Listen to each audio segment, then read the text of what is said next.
Greetings and welcome to another edition of The Great Goddess. Praise be to Goddess. Praise be to Goddess.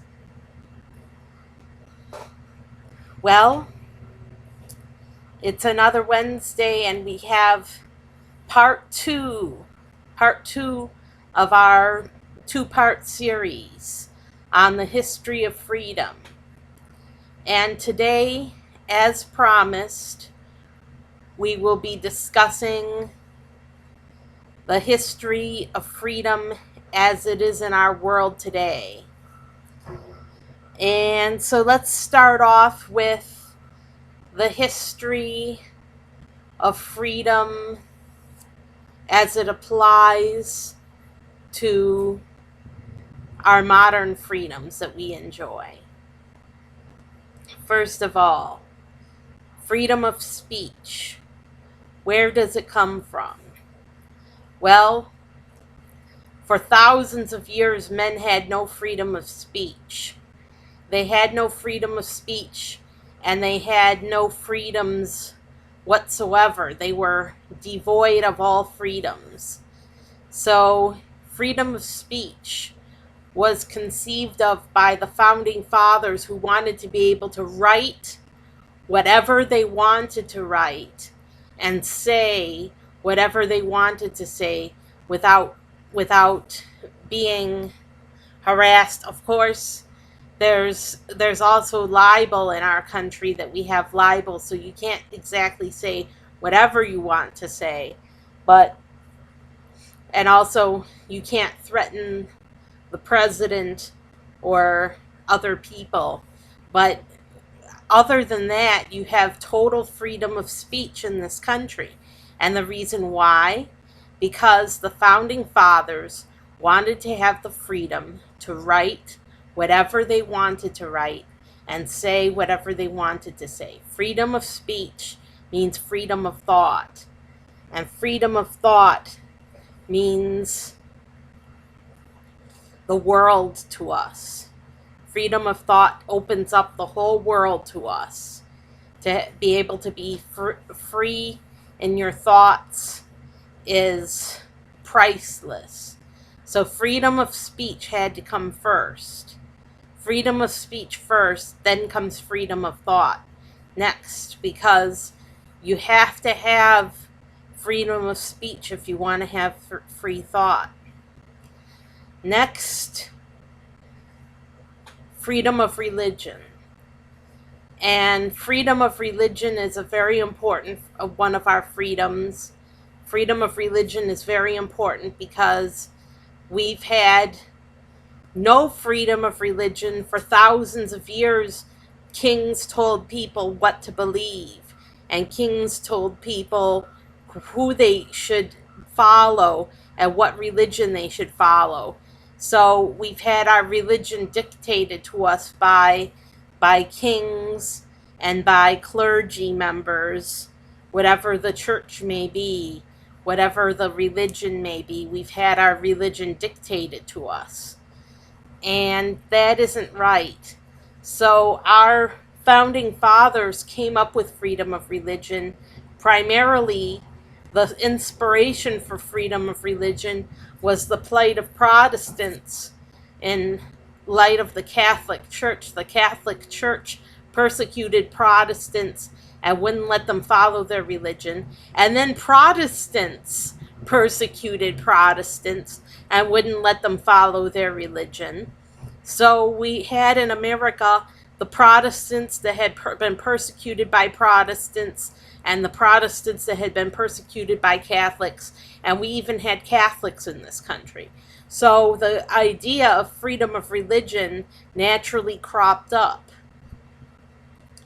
And because of the history of persecution, of religious churches, both in England and abroad, that was the inspiration for freedom of religion. It had to start with Protestantism and moved on from there to Protestants who had persecuted Protestants and wouldn't let them follow their religion, like Quakers and Puritans. So there were disputes regarding freedom of religion and whether they would be allowed to follow their religion or not in this new country.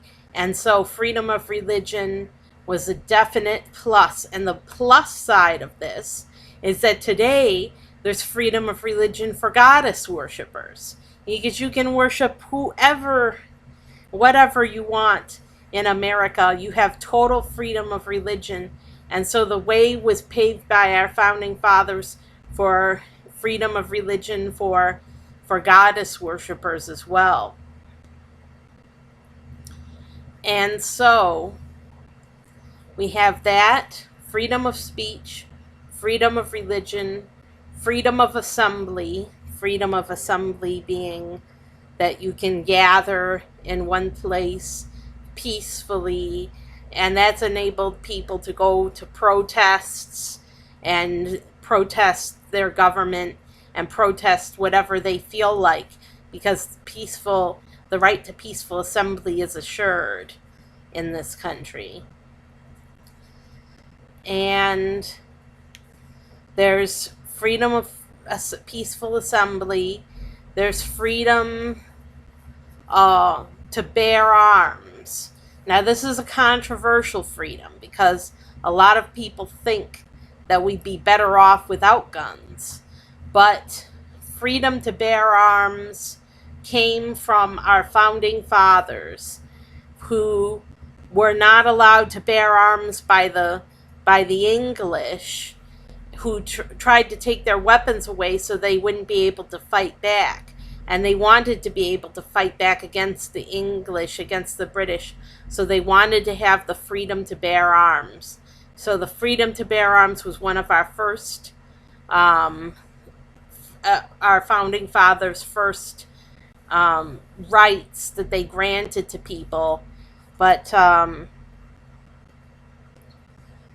we've had some consequences today because there's these shooters that are going on shooting sprees, and we have to restrict their freedom to bear arms, because they're going to ruin this country, really, basically.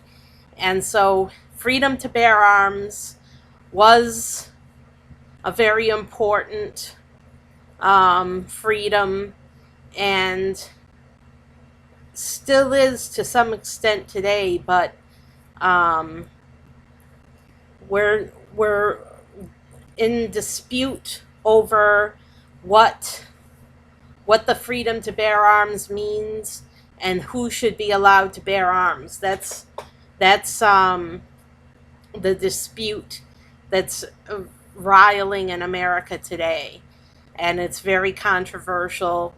I don't take a stand one way or another. I think that the freedom to bear arms up to an extent is okay, but people shouldn't have automatic rifles that can shoot many rounds per minute. And also, handguns have been controversial because handguns aren't used for hunting. They're definitely used for killing people. And so handguns have been controversial, and the restriction of handguns. Handguns are useful for warding off an attack. If someone enters your home and intends to kill you, that you can ward off an attack with handguns. So I'm on the fence about this, because I don't want crazy people that are going to kill lots of people to be able to bear arms. But at the same time, I'm sympathetic to people who want to bear arms to defend their families. So it is a tricky subject. It is controversial, but I think that there is some resolution in sight, and that we will have a resolution of this conflict very soon. And also we have all of these freedoms. We have the freedom from slavery that was abolished with after the Civil War. After the Civil War, slavery was abolished, and the freedom of people from slavery, so that they aren't slaves anymore just because of the color of their skin, which is not only ridiculous, it's evil. And then freedom of women to vote. The right to vote for women came when they got property rights at the same time, because the freedom to vote comes with the right to own property. For a long time, only property owners could vote in this country, and women, when they got the freedom to own property, they also got the vote. For a long time, women didn't have the freedom to own property. They couldn't own their own property unless they didn't have any close kin that the property could be given to. And so then they were allowed to stay on their land, especially if they were widows, because there's always been a juncture against oppressing widows in this country. But yeah, freedom to own property and freedom to vote were two freedoms that went together in this country, that went together for women to have equal rights to men.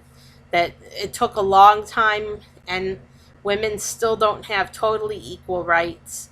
We still have the glass ceiling, that women haven't broken through the glass ceiling yet, and the men haven't allowed women to get the same jobs and the same job opportunities. And even when they do get the same jobs, they aren't paid as much as a man. So that's a problem, is freedom from women's rights in this country. And we were going to have an equal rights amendment, but it was always voted down by Congress. Congress always voted down the Equal Rights Amendment. So we never ever passed the Equal Rights Amendment. We never got equal time and equal freedom for women in this country that the Equal Rights Amendment would have guaranteed us. Now, we've had other federal laws that have slowly granted us some of the freedoms that were mentioned in the Equal Rights Amendment, but we haven't ever had the full Monty, so to speak. We haven't had the full freedoms guaranteed. So we're still working on it, but at least we have the right to vote. And as long as we have the right to vote, women in this country are of consequence, and their rights and needs will be paid attention to, because people ignore people who are powerless. If you don't have the right to vote, you're powerless. So with the right to vote in this country, women earned so much more. They got the whole world by earning that right to vote. So there was the suffragist movement, which was the movement for women to have the right to vote, and it bore fruit. We have the right to vote today, and we can thank our founding mothers for the right to vote, the women who were the suffragists that came before us and who guaranteed us the right to vote. So that's it for our freedom series, our history of freedom series. And tune in next week for more of our wonderful series that we like to promote. And as always, have a great week.